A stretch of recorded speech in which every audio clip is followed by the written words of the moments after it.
Friends, shadow practice of simple present tense.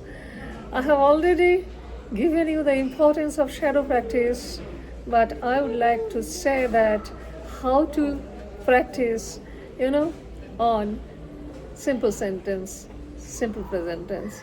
By simple tense, simple present tense, you can express your day to day activities. Every day, what do you do? Only one tense, if you grab by a simple present tense, you can express your day to day activities. Okay?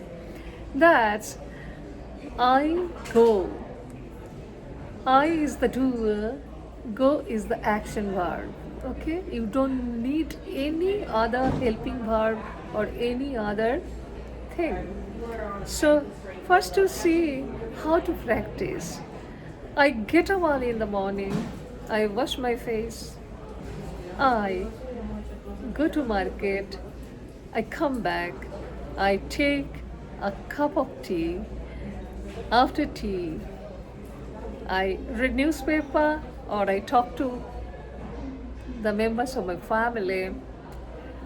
After that, I go to bath, I go to office, and after reaching there, just only have to give some connecting words like after.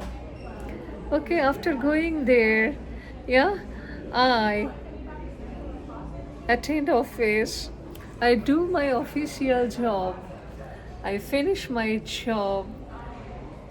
After office, I come back home, I enjoy with my family, I watch, TV. I take my dinner. I go to bed.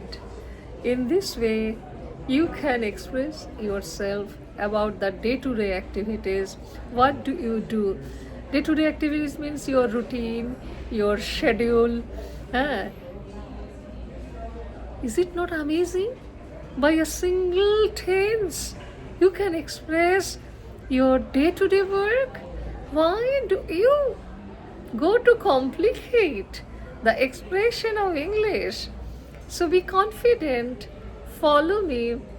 If you think it's helpful, share it so that the weaker students, those who don't know English or those who can't afford, they can follow me. My channel is English Fairs. So welcome to my channel English Fairs. Okay, I'll give you more and more, tips about spoken or communicative English. Please follow me. Please share me. Share me means share my content so that the people can enjoy it. Okay, get its benefit. Have a nice time, dear friends. Bye bye. Meet you again.